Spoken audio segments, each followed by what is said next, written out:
Welcome to The Explainer. Today, we're going to dive into the fascinating physics of what makes things spin. We're talking everything from a simple ruler on your desk all the way to satellites orbiting the Earth, and we're going to break it all down using some really clear and powerful ideas. Okay, so to get started, just picture this. You've got a ruler, and it's just lying flat on a table. Simple enough, right?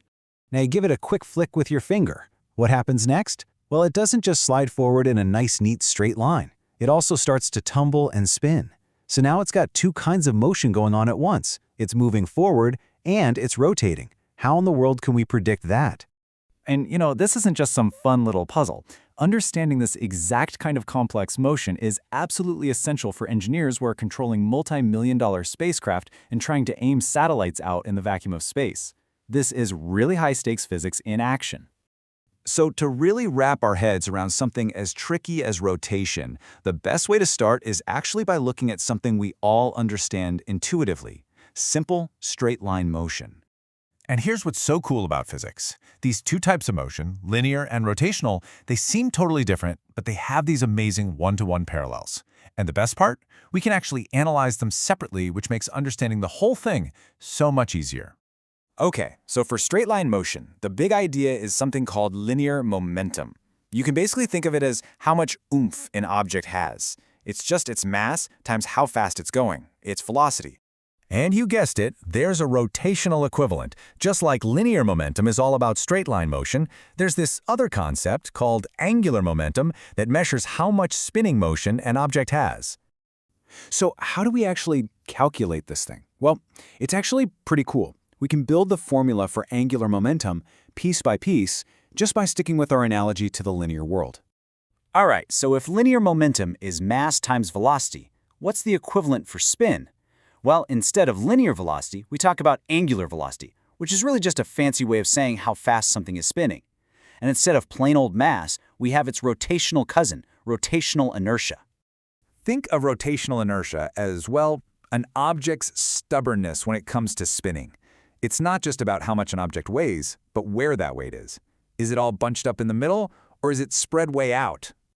Just take a look at this. An object with its mass all huddled close to the center is easy to spin. It has a low rotational inertia. But if you take that exact same amount of mass and spread it way out, it suddenly becomes much harder to get spinning. It has a higher rotational inertia. And that means it has more angular momentum, even if it's spinning at the exact same speed. Right, so spin isn't just a speed. It has a direction. But how do you describe the direction of a spin? For that, physicists have this really neat little trick called the right-hand rule.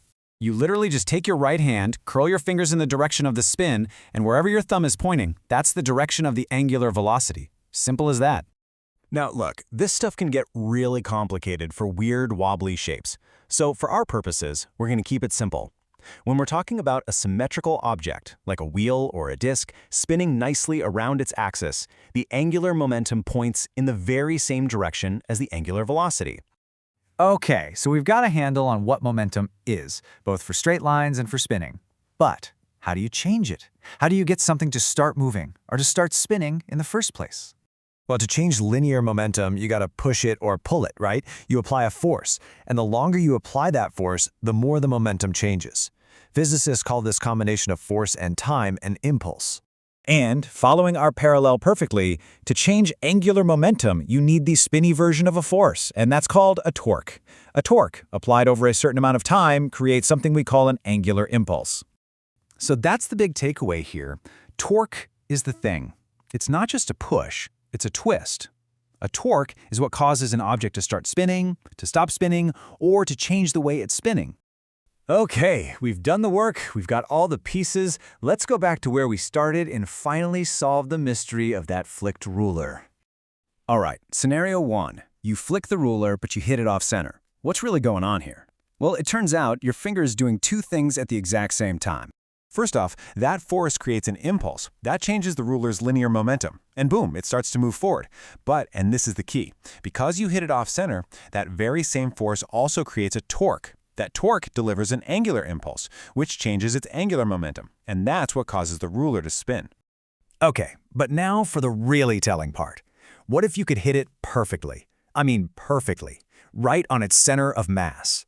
Well, you still deliver that impulse, so the ruler absolutely moves forward. Its linear momentum changes. But think about the torque. Because you're applying the force right at the center, the distance from that pivot point is zero. And that means you get zero torque, no angular impulse. And what does that mean? No change in angular momentum. The ruler just slides, it doesn't spin. And that, right there, is the whole secret. It all comes down to torque. Just like a force is the only way to change an object's straight-line motion, torque is the key that unlocks any change in an object's spin. So, we figured out how to get something spinning. But that leaves us with a really fascinating question, doesn't it? What happens when there's no external torque at all? How is it that an ice skater can pull in her arms and suddenly start spinning faster and faster, seemingly out of nowhere? Well, that's a story for next time, and it's all about something amazing called the conservation of angular momentum.